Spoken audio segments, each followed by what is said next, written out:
찬미 예수님, 찬미 예수님, 처녀 마리아가 아들을 낳죠. 오늘 천사는 마리아를 찾아와서 인사하는 것이 두 가지입니다. 은총이 가득한 이여 기뻐하여라 하나와 주님께서 너와 함께 계시다 하는 뜻입니다. 마리아는 이 모든 것을 처음 듣는 일입니다. 우리가 살다 보면은 왜 이렇게 늦게 얘기했냐고 그러잖아요. 그게 처음이에요. 시간이라고 하는 것은 바로 듣는 순간이 처음이라고 생각하시면 될 겁니다. 이 마리아가 은총이 가득하다는 것은 어떤 뜻일까? 은총이라고 하는 말 그 자체는 아름다운 하느님의 축복을 이야기하고, 우리가 매번 미사 때마다 주님께서 여러분과 함께 이 인사말이 본래 히브리 사람들이 하던 말인데 그 인사말은 우리 한국 사람 인사말과 비슷해요. 안녕하냐? 축복을 받아라. 우리는 인사하면 어떻게 해요? 진지 드셨어요? 그러잖아요. 잘 드셨어요? 진짜 밥 먹는 거 궁금해서 물어보는 게 아니죠. 잘 먹고 다니세요? 젊은이들도 밥은 먹고 다니냐? 이런 말도 하잖아요. 그죠? 안녕하냐? 오늘 저는 여러분께 서두에서 말씀드린 것처럼 예수님 성탄을 앞두고 주변 인물 중에서 마리아와 저는 지가리아를 같이 견주어 볼 필요가 있다고 말씀드리고 싶어요. 마리아도 그렇고 지가리아도 그렇고 천사를 만난 사실은 꿈에서 나타날 수 있죠. 그런데 마리아는 궁금하니까 물어본 거예요. 그런데 지가리아는 본인이 청해놓고도 그렇게 아들을 준다니까 의심한 겁니다. 지가리아는 의심을 했고 마리아는 궁금했습니다. 여러분들은 인생에서 어떻습니까?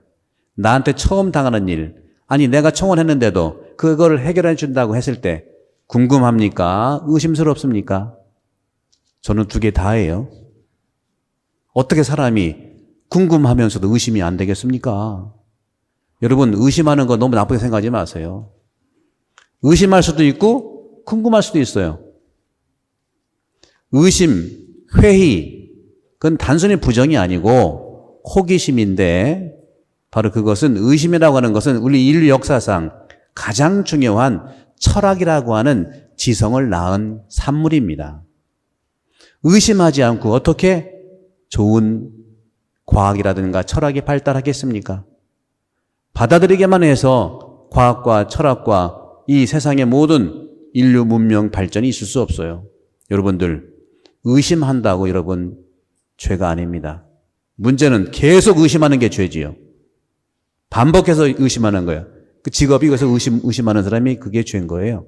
그러나 나한테 닥친 일들, 당황스러운 일들, 그런 일들을 들었을 때 막상 그렇잖아요. 여러분들 늘 경험하지 않습니까? 내일 모레 소풍인데 소풍하기 일주일 전에 너무 좋아. 소풍 가는 당일 날은 겁나잖아. 그렇죠? 왜 겁날까요? 보물찾기 못할까 봐. 뭐 이런 거죠. 그런 점에서 우리 인류 역사상 의심하는 것과 또 질문한다고 하는 것은 우리 모두 인생을 살면서 실행해야 되는 사실들입니다. 그림을 그리든 음악을 하든 밥을 하든 의심과 질문은 늘 우리 가운데서 일어나고 있는 것이기 때문에 여러분들 의심스럽다고 여러분들 의심하지 마시고, 질문, 다만 중요한 것은 의심과 질문을 통해서 우리는 한 발 한 발 나가는데, 의심과 회의를 통해서 발전된 것은 철학이라고 한다면 질문을 통해서 발전된 건 뭘까요? 믿음입니다. 여러분, 질문하십시오. 질문 없는 믿음, 아주 기초가 든든하지 못하기 때문에 누가 뭐라 하면 흔들려. 질문하십시오. 오늘 마리아는 그 신앙의 토대를 우리에게 알려드리는 겁니다. 질문했지 않습니까? 어떻게? 저는 남자를 알지 못하는데 어떻게 이런 일이 있을 수 있겠습니까? 하는 거죠. 질문은 우리를 구원합니다. 묻지도 않고 함부로 하는 것은 우리를 어렵게 만든다는 거죠. 이것이 분열의 시작이에요. 참으로 일치하고 하느님과 함께하고 사랑하는 가족과 함께 하려면 긍정적인 측면의 질문을 하시기 바랍니다. 그렇게 마리아가 천사에게 한마디 질문을 하자 천사는 친절하게 8줄로 대답을 해. 성령께서 너에게 내려오시고 지극히 높으신 분이 힘이 너를 덮을 것이고 태어날 아기는 거룩하신 하나님이고 하느님의 아들이시고 숨차. 제가 생각할 때는 처음 듣는 일이기 때문에 마리아가 믿을게요 한 것 같아. 내용이 기가 막혀서 믿었다는 것도 필요하지만 친절하게 설명하는 천사의 그 마음 때문에 믿은 것 같습니다. 특히 우리 한국 사람들은 그래요. 논리적으로 맞아가지고 믿는 것도 중요하지만 나한테 그렇게 성실하게 친절하게 대답해 주는 거, 설명해 주는 거, 그게 믿음입니다, 여러분들. 근데 여러분들은 친절하게 설명해 주는 건 어디서 봤어요? 저는 은행에서 봤어, 은행. 뭐 모른다니까 막 쫓아와서 써주고 뭐 써주고. 그러니까 그 은행 거래 안 할 수밖에 없지. 이제 할 수밖에 없죠.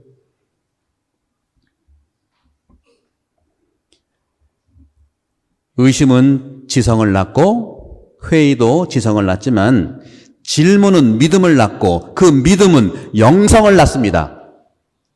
믿음이 영성을 낳는다는 것은 마리아가 믿었기 때문에 영성의 실체인 예수를 낳은 겁니다. 그것은 마리아가 살았던 인생 전체를 드러내는 짧지만 그런 모습들이에요. 지성에서 영성으로 가야 됩니다. 영성은 땅에 발을 디디고 굳건히 서 있는 삶인데 땅에 발을 디디지 않고 붕붕 떠 있는 것은 영성이 아니라 뭐예요? 엉성이에요, 엉성. 엉성적인 부분들이 판을 칠 수 있는 것이 참으로 그것이 재앙이죠, 재앙. 나는 과연 영성생활 안에서 질문하는 믿음을 가지고 영성생활을 하는가? 지성은 뭡니까? 회의하는 걸 그랬죠? 회의를 통해서 지성으로 가야 되는데 지성에는 차이가 있지만 차이는 중요한 것이 아니고 지성이 있다는 사실을 우리가 받아들이는 것이고 그 지성을 활용하는 것이 중요하다. 언젠가도 말씀드렸지만 지성을 준 하느님께서 유일하게 인간에게 준 선물이 지성이에요. 동물한테 주지 않았어요. 동물은 약간의 그러한 살 수 있는 거, 생각도 없이 살아갈 수 있는 어떻게 보면 기계적인 그런 삶을 충실히 살 수 있도록 만들어 놨죠. 다만 인간은 지성을 줌으로 인해서 생각을 하게 하고 그 생각을 통해서 언어로 표현하게 하고 언어로 표현한 것을 살아가게 하느님께서는 우리 인간에게만 주셨습니다. 그런데 현실은 언제도 말씀드렸지만 사람은 생각에 있어서는 구두쇠예요. 그 구두쇠의 틀을 깨는 것이 성탄을 준비하는 마리아와 같은 삶이고 지가리아와 같은 삶이라는 말씀을 드리고 싶습니다. 그런데 지성을 활용하기 위해서 생각을 활용하기 위해서는 참으로 아파요. 왜? 움직여야 되니까 아파요. 특히 이 영성을 살아가는 것은 아픈 것을 넘어서서 고통스럽습니다. 마리아가 얼마나 고통스러웠겠습니까? 그 고통을 감수하고 그 아픔을 감수하고 낳는 열매가 바로 그것이 철학이고 그것이 신앙이고 그것이 종교의 삶이라는 것을 나누고 싶습니다. 여러분들 미켈란젤로의 그 그림 천지창조를 보시면 어떤 그림이 있죠? 손가락 그림이 있죠? 그죠? 하느님과 인간이 만나는 것을 어떻게 미켈란젤로는 그렸어요? 이렇게 해가지고죠. 하느님이 이렇게 하고 아담입니까? 손가락이 이렇게 그죠? 어떤 데서는 이것을 뭐 전기통신사에서 그걸 모델로 쓰던데 접속 잘하라고. 이 미켈란젤로도 지성인이죠. 생각을 하고 또 생각을 하고 어떻게 천지창조를 그려낼까를 생각했을 겁니다. 그래서 하느님의 손과 인간의 손을 손은 뭡니까? 손은 구체적으로 보이는 거예요. 이렇게. 여러분, 혼자 오셨으면 모르겠지만, 같은 가족 오셨으면 한번 이렇게 해볼까요? 이렇게, 이게 창조한, 이렇게. 손가락과 손가락 대. 뭐가 와요? 찌릿찌릿합니까? 네? 육체와의 만남. 이것이 바로 창조의 하느님의 선물이에요. 예수님도 사람을 치유할 때 어떻게 치유했죠? 그냥 말로만 치유했습니까? 그렇지 않죠. 진흙을 발라서 얼굴에다 비벼주고, 코에다, 귀에다 바람도 넣어주고, 그러죠? 일어나라, 끌어내주고, 접촉하는 사랑. 이것이 바로 육화의 의미이고 예수님이 됐던 육화의 결정적인 현실적 삶입니다. 그래서 그런지 그리스도교를 토대로 하는 유럽은 만나면 악수하고 껴안고 뽀뽀하고 그래요. 저도 이태리에 살 때 뽀뽀를 얼마나 했다고요. 물론 양쪽으로 이 가운데가 아니고 이걸 바초라고 해요. 바초. 만나면 쪽쪽쪽서 입으로 내면서 이쪽으로 친하면 막 두 번씩 해. 진짜 친하면 두 번씩 하다 가운데로 가더라고. 응? 이게 그리스도교적인 육화의 신비에서 접촉하는 걸 얘기합니다. 허그한다는 거, 그렇죠? 악수한다는 거, 용기를 내서 등을 두드려준다는 거, 이게 바로 하느님의 사랑을 구체적으로 실현하는 것이죠. 다만 우리 동양에서는 거리를 유지하고, 그래서 우리 동양 사람들 거리 유지를 잘해요. 코로나 왔을 때 거리 유지하고 안녕하셨습니까 하고 이렇게.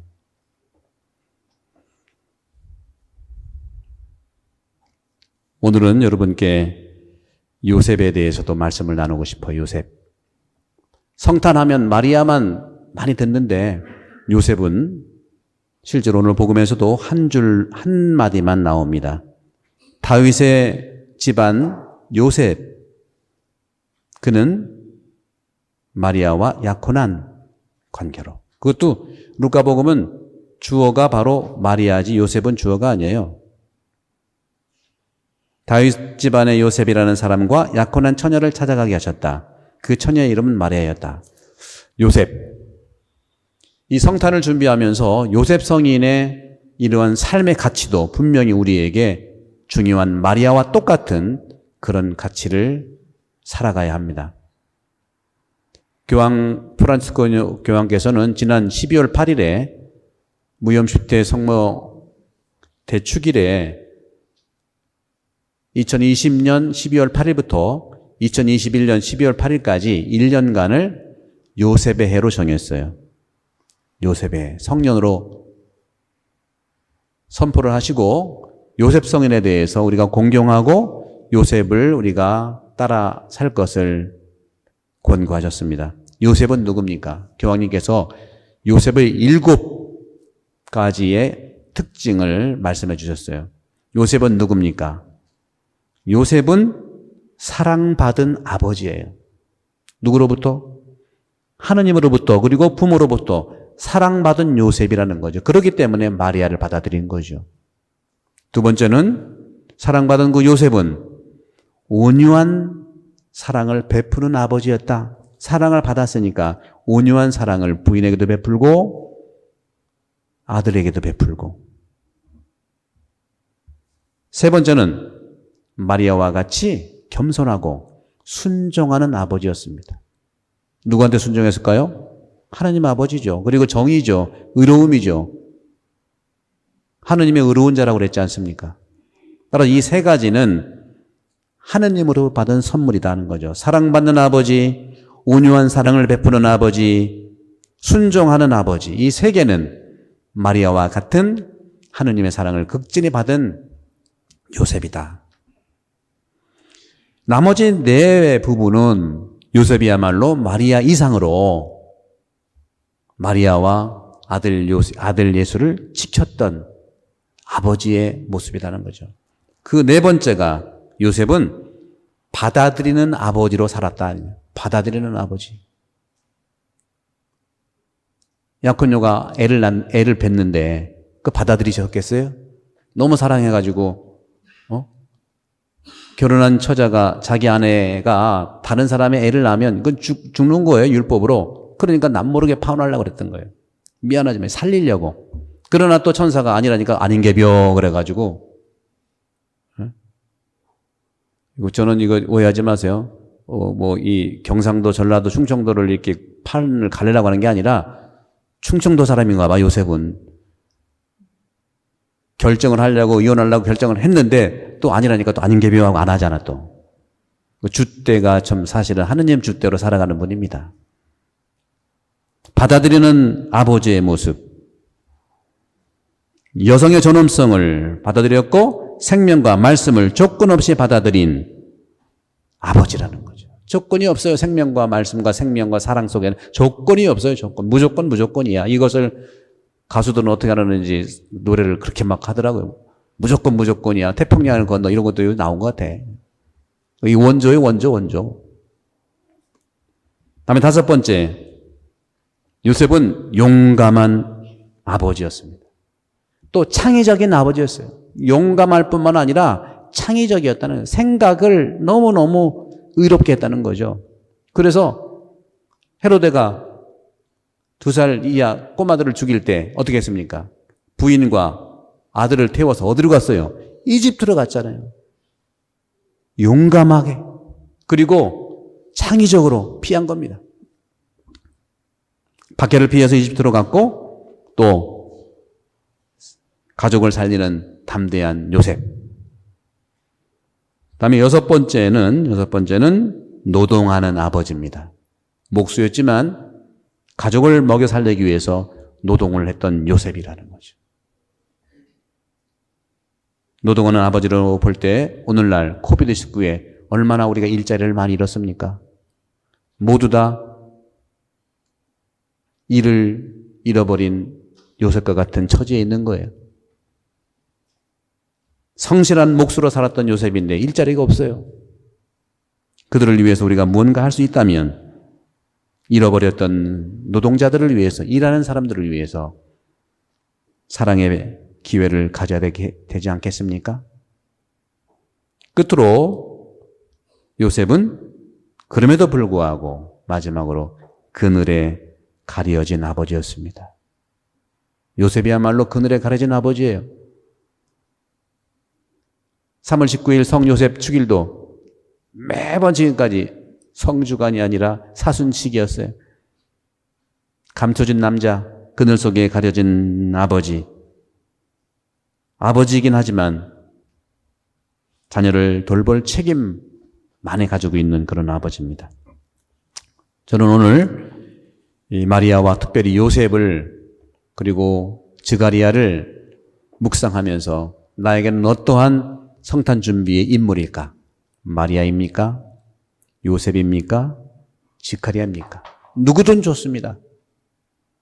한 분을 택해서 그 성인의 삶을 통해서 주님 탄생을 준비합시다. 특별히 저는 우리 젊은이들이 요셉도 그렇고 마리아는요, 처녀니까 오늘날로 치면 몇 살 정도 됐을까요? 10대 말, 그렇게 나이가 많지 않았어요. 이 젊은이인 요셉과 이 마리아에게 엄청난 사건이 일어났는데, 물론 스가랴와 엘리사벳은 달라요. 연세가 많이 있으셨어요. 근데 이 처녀 마리아와 요셉은 아주 젊은이였단 말이죠. 오늘날 이 젊은이에게 이런 식으로 하느님이 불러주신다면 그들은 어떻게 대답을 할까? 우리도 젊은이들을 인격적으로 대우를 하고 하느님의 성소에 응답할 수 있는 그런 삶이 되도록 주님 성탄을 준비해야 되지 않겠는가 하는 말씀을 드립니다. 오늘날 우리 모두 성탄을 준비하면서 조용히 오셨지만 구세주로 오시는 예수님을 닮고 그 주변의 인물들 중에 우리가 살아갈 수 있는 모델로서의 삶을 받고 주님 성탄을 기쁘게 준비하고 이웃들에게 사랑 실천의 기회를 찾도록 주님께 기도를 청하드리겠습니다.